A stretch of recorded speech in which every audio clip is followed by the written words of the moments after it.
Mr. McBrien. This is SCH4U, Physical Properties of Organic Compounds.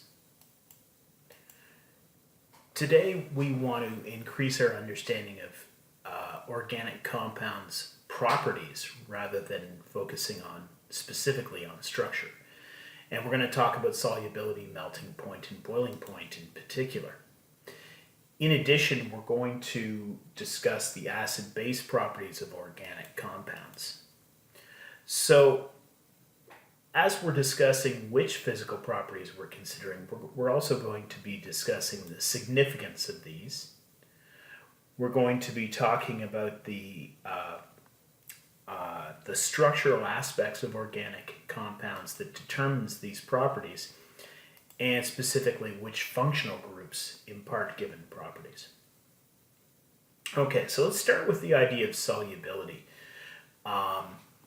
Organic compounds have varying solubilities in lipids, i.e. fats, and in water.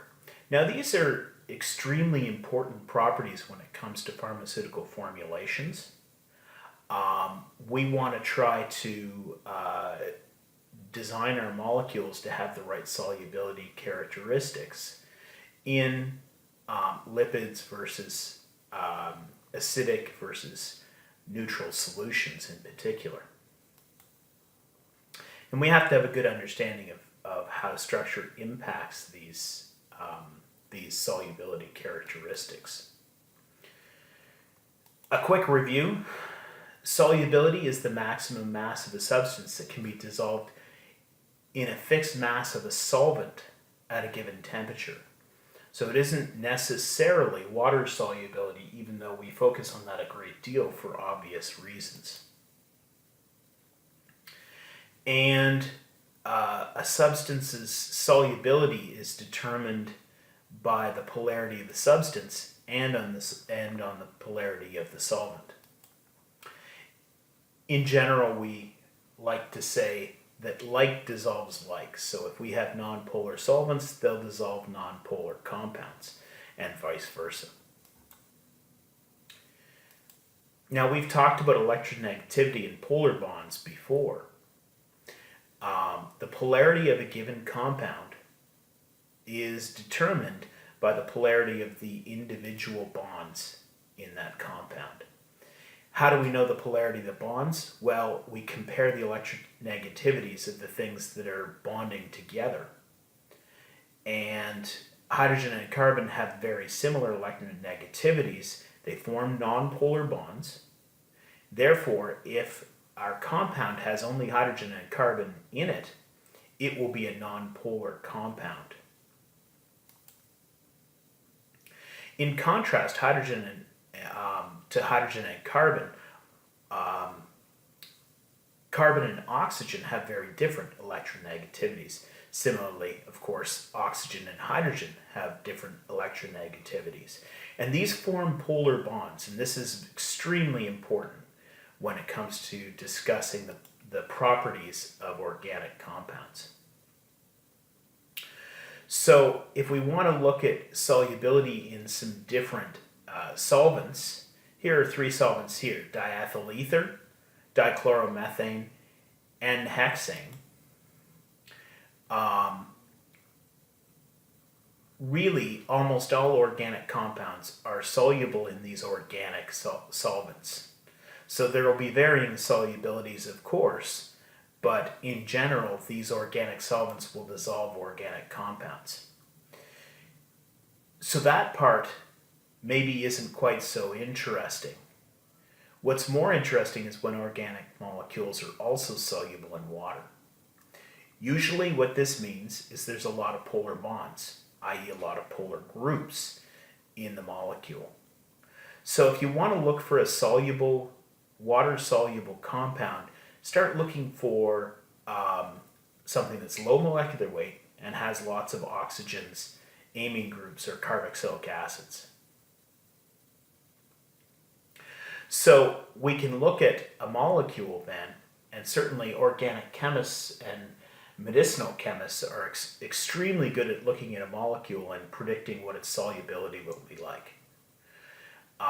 So what we can do is we can typically do a pretty good job of predicting solubility, estimating solubility at least, by simply looking at the formula. We can count up the number of carbons and the number of oxygens and nitrogens and get a pretty good guesstimate. So in the case of sucrose, we have 11 oxygens and 12 carbons. Well, most of you would be aware that sucrose is in fact sugar. It's very soluble in water. And the reason why is because of all these oxygens that are kicking around. Now, in contrast, these other compounds have varying numbers of polar groups, and so their solubility is not quite the same. Now, if you're curious, you can look up the solubilities of these. You may be able to find some of them on ChemSpider. There's various databases where you can dig up aqueous solubilities of given compounds.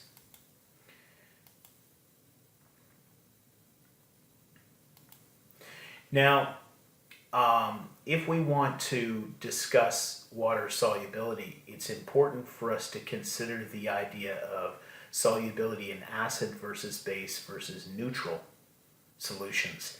They're not all the same. So why is this? Well, if we have a carboxylic acid or an amine, we can see situations where the compounds themselves wouldn't normally be soluble in water, except that they can form an ionized species in the right pH. So I'll give you an opportunity to, you can pause that and read this material if you want to, but the basic idea is that a carboxylic acid or phenol, because remember phenol has an acidic proton as well, they can react with bases to form the anion version of those organic compounds. And the solubility of this compound is much higher than the unionized version.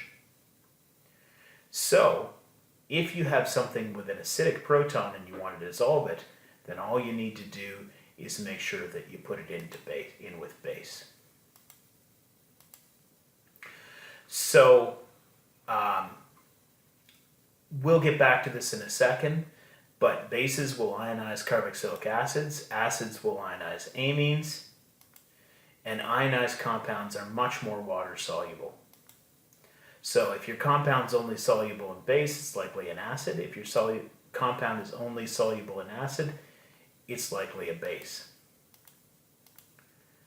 One more look at this then. We can take a carboxylic acid. It can react with hydroxide. This strips the proton off of it, forming the anion version.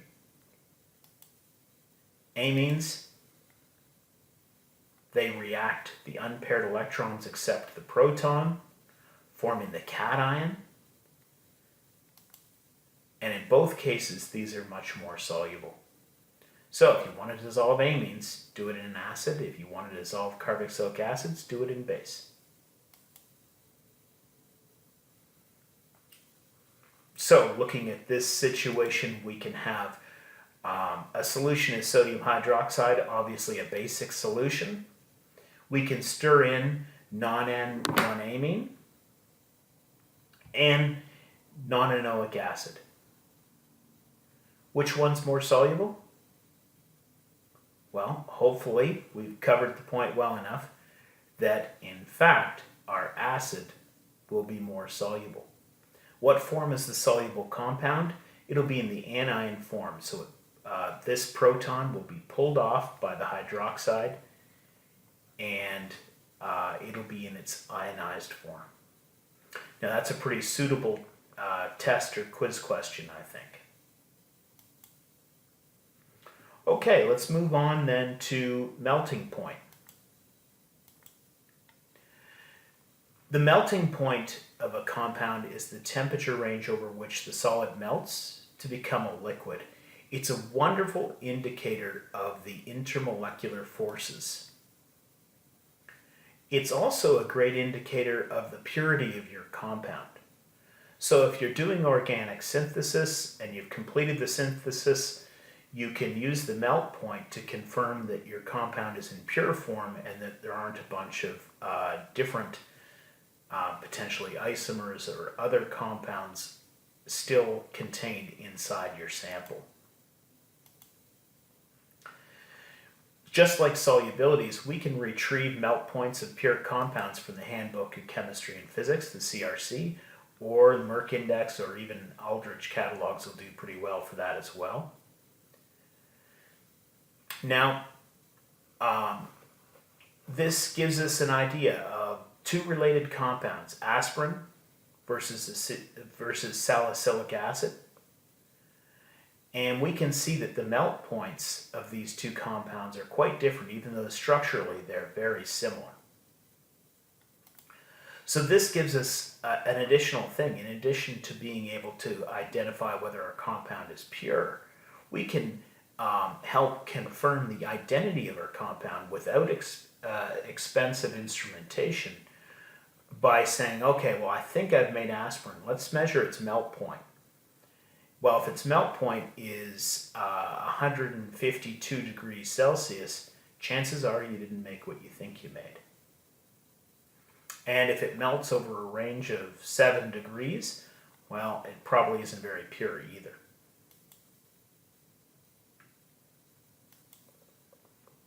Okay, so often online you can find information you need, but of course the real resource is here, the CRC.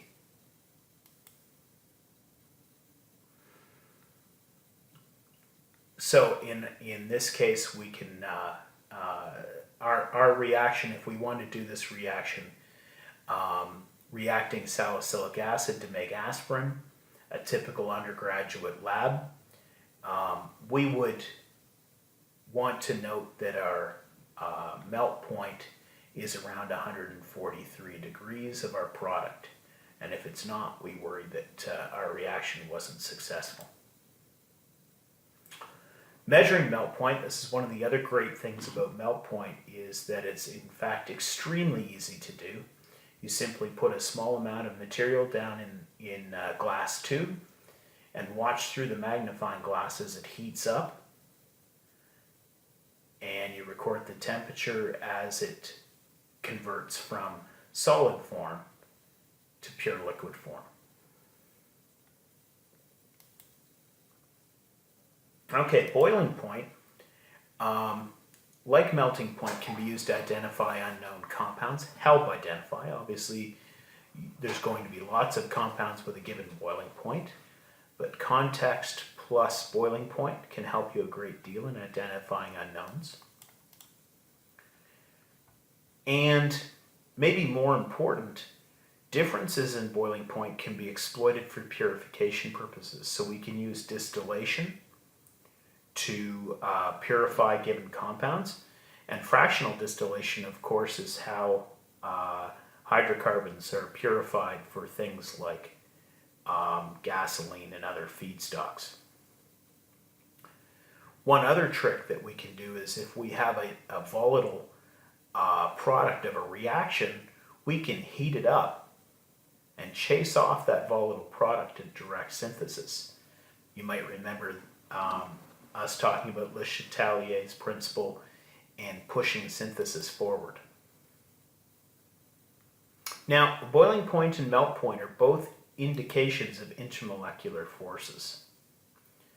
So, what do we mean by intermolecular forces? We're talking about ionic interaction, which typically isn't too important in organic chemistry. London dispersion forces, dipole-dipole interaction, and hydrogen bonding. We're going to talk about each of these briefly right now. Okay, so London dispersion forces are the weakest of the intermolecular forces. They're based on what we call an induced dipole, a temporary dipole, but they apply to all matter. So the level of these London dispersion forces is determined by proximity and size, essentially by molecular weight and how close we can get the molecules together.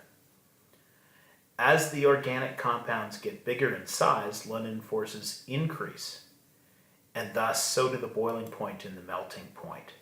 So we have a graph here of boiling point versus number of carbons, and a melting point versus number of carbons, and you can see they go up quite regularly. Again, London dispersion forces go up, so do boiling point and melt point, because the force is greater between the molecules. They don't want to be pushed apart. Okay, so in terms of proximity, there's a very good indication of how proximity impacts the forces between molecules. Hexane has a very regular structure, and it's easy for the atoms to get very close together in a nice ordered fashion. 3-methylpentane, even though it has all the same atoms associated with it, it isn't well suited to stacking nicely. Now, for this reason, hexane has a melt point of negative 95 degrees Celsius and a boiling point of 68. 3-methylpentane will melt at a much cooler temperature and boil at a cooler temperature as well. So the forces are less between these, even though the molecules are essentially the same size. Okay, dipole-dipole interactions.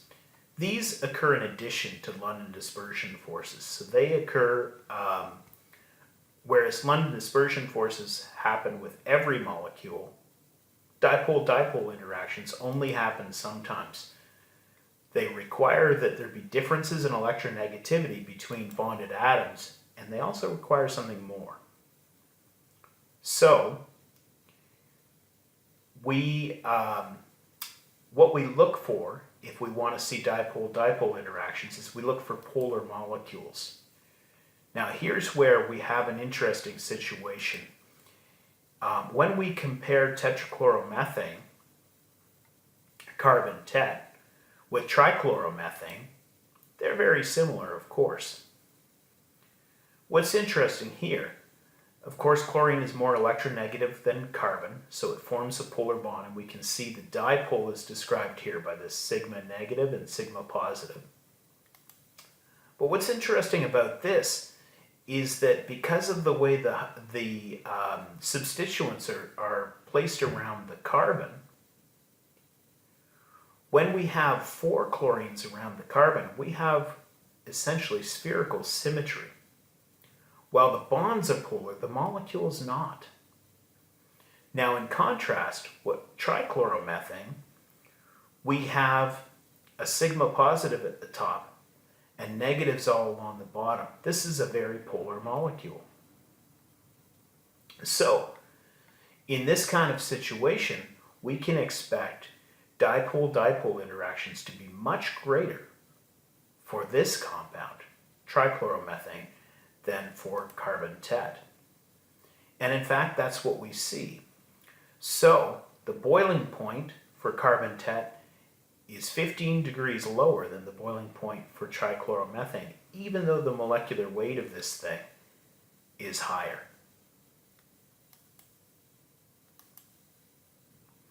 Okay, so if we want to take a different kind of compound, if we consider hexanal versus hexane, which will we expect to have the higher melt point? I invite you to pause it, consider the structure, and think about what the answer to this would be. Okay, welcome back. Hopefully, you decided that hexanal is, in fact, a more polar molecule, will have dipole-dipole interactions, and will thus have the higher melt point.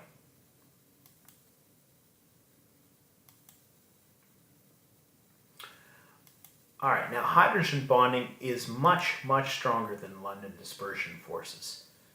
And it's like an electrostatic interaction between the molecules. I know you've seen this before. We'll talk about it now in terms of organics. Hydrogen bonding occurs when we have alcohols, carboxylic acids, amines, or amides. Here's hydrogen bonding in a cartoon about water. And this is where we've talked about it before. What we see is that our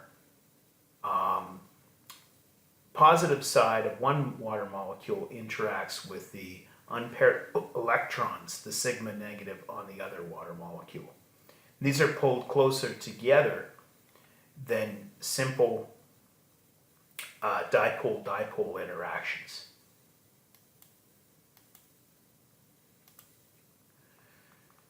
So this interaction then between hydrogen and the lone pairs on the electronegative atoms, whether they're nitrogen or oxygen, gives us very strong interactions between the molecules.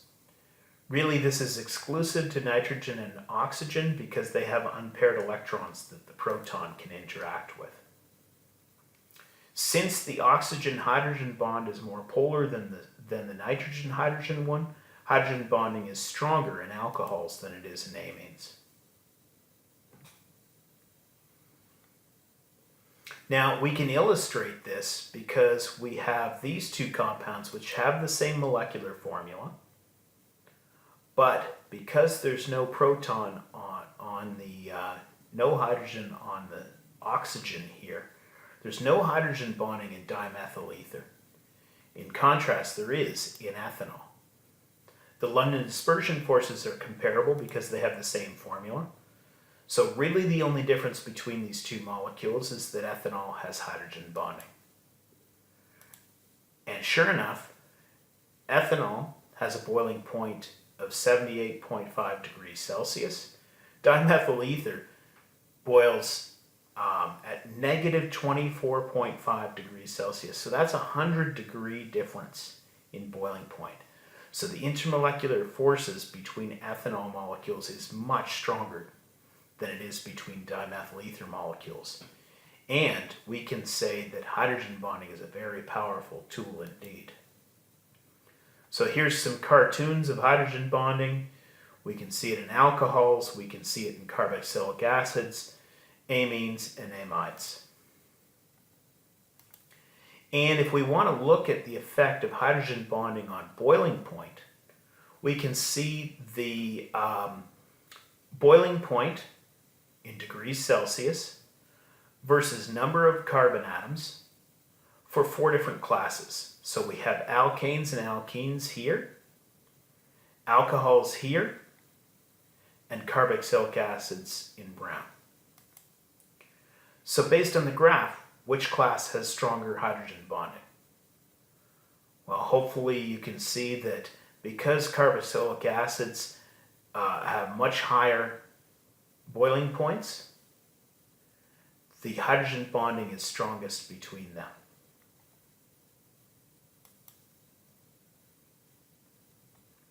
Now, hydrogen bonding also has an impact on water solubility.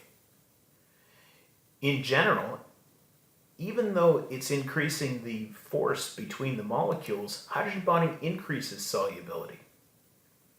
So more amine groups on a molecule should give a moderate increase in solubility. More hydroxyl groups, even more increase in solubility.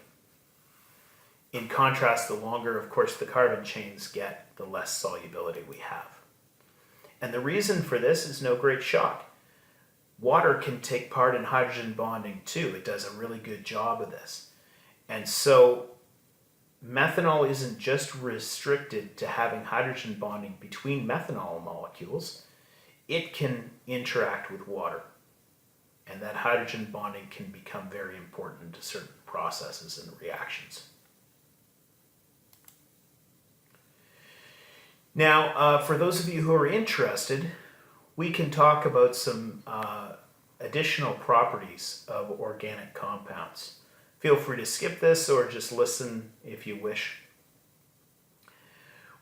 We have an unprecedented opportunity to talk about log P. Why is that? Log P is the standard method of describing a compound's polarity. It's essentially a measurement of the affinity of a compound for water versus octanol. Okay, and This gives us a very interesting description of a given molecule. We can go far beyond the idea of just counting oxygens and carbons when we look at the log p value. Log p has been decades, it's been used as a description for organic molecules. And the reason why it's interesting is because the freeware chem sketch that we play with in class actually has the capacity to make predictions of log p for us. So there's a button in chem sketch to go ahead and predict log p. And I believe any molecules you can find on ChemSpider will also have a predicted log p available for you from the website. So what this means is you can look at the impact of changing molecules, you can look at the impact on its polarity. So I invite you, if you're interested, to go ahead and make changes to a molecule and then either predict or look up the predicted log p on ChemSpider. And go ahead and see if you can predict what changes will occur. This should be a very good exercise for you in thinking about polarity of molecules. Okay, to sum up, long one today, sorry for that. Physical properties are a direct reflection of the interaction of molecules in pure samples. Substituting functionality in organic compounds, so the substituents that you have on your molecule will help determine the intermolecular forces. Most organics have weak interactions, London forces and dipole-dipole, but some have additional hydrogen bonding, like carboxylic acids and amides and alcohols. And those are extremely significant to biological and other processes. So yeah, go ahead and read over the notes and have a look at the worksheet and have a great night. Thank you.